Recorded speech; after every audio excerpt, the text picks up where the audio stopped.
What do we got? Oh, stole my line. No.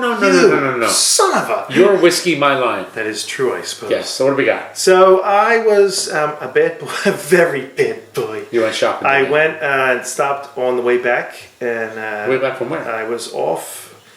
Mall?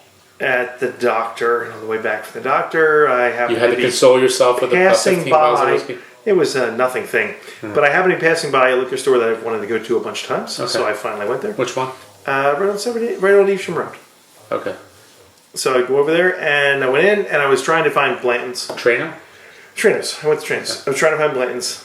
Didn't have any because nobody's Blanton's. So I was looking for other things, and what I bought, I was actually commended for. By the way, you know what just happened? Shoe fell off. The other shoe dropped. The other shoe dropped. As long as someone doesn't grab that shoe and beat you with it, we're all good. Well, there's no one here. So I happened to find a bottle of Longrow, which I haven't seen before.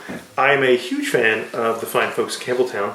Like the Glen Scotia, really like the Springbank, and this is their Longrow. So it's Springbank, Longrow, Hazelburn, all coming out of the same place. They're the only people that make 3 different single malts. So from the same distiller. From the same distiller. So do they use different stills? I think they just use a slightly different mash. Okay. I think is what they do. Well, you read that for. I think it comes off the same place. Oh, wait, hold on. That's a weak pop. That's a small cork. That's a weak but wait, there might be glug. There might be. Hold on. Oh. Music to By the way, ears. these bottles, the neck is engineered for the glug. For the glug and for the pour. Yes, it's all about the... So, Longrow, named after another lost distillery of Campbeltown, which once operated right next door to Springbank, and whose warehouses now house our bottling hall. Longrow was first produced in 1973 by the fine folks at Springbank to provide a peaty, oily, robust component to a blend being created at the time. More heavily peated and double distilled, it's been a staple of the production calendar since the 1990s. So the Longrow Peated, this is 46% ABV.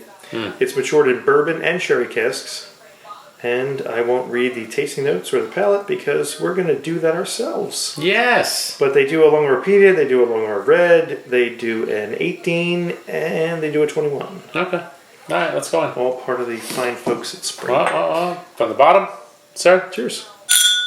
All right, not too bad. Violent, but not bad. Oh, I nose this and I say one thing. I hate you. Pete, a little smoky. A little smoky. You. It's a gentle smoke. You know what I don't get off of this? What? My happy little Irish heather. Oh, shit. Instead, you dragged me kicking and screaming across the bogs of Scotland. Is Heather a redhead? No, not that Heather. Sorry, I'm just, I like what I like, unfortunately, it may not be bad. But the gingers. It's a sickness. I've told you, it's not Ginger, it's not Mary Ann. It's Mrs. Howell, but she has all the money. She has all the money. I gotcha. This is just fantastic on the nose.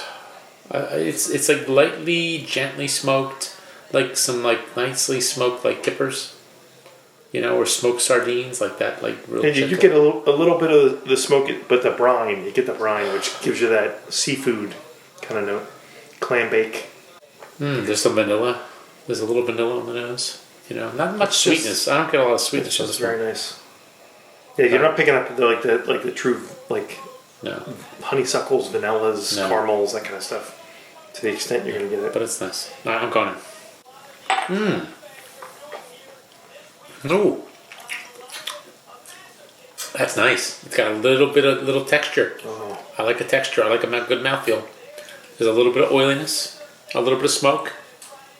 You get the oily, you get the alcohol vapor, you get the smoke, but the finish. Oh. This is so good. This is a really nice finish. This is, as you would say, almost, it's like front to maybe just a little bit before the back. Yeah. It's actually right dead center. But then it skips over and gives you a finish, where there's a nice finish. It's not a hard burn. Oh, it's delicious. But it's a little long. It's a little lingering. Good. That's good. That's a nice finish. It's got a little oily. Nice. It's got a little. There's a little tobacco. There's a smoke, not smoky tobacco, but just that that tobacco-y taste to it. And then a light heat.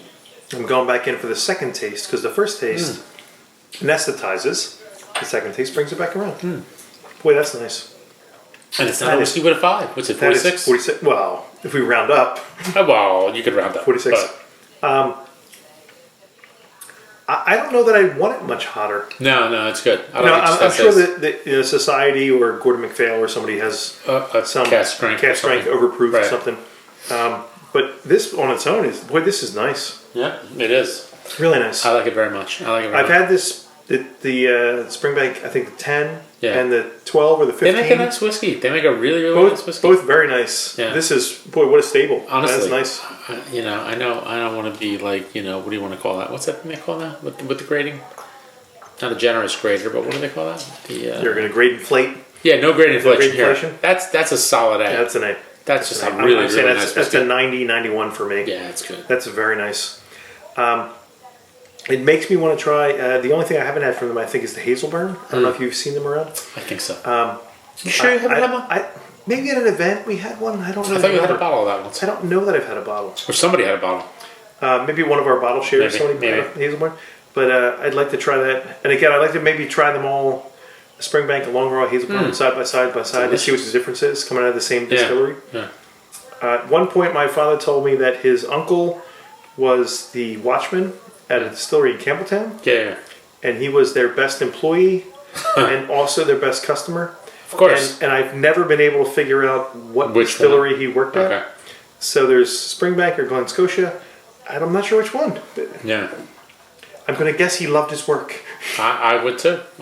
So, sir, thank you for sharing. Oh, thanks to Trainers for having something out of the ordinary. Yeah, and cheers to Springbank and their Longrow expression. Mm-hmm. Good stuff.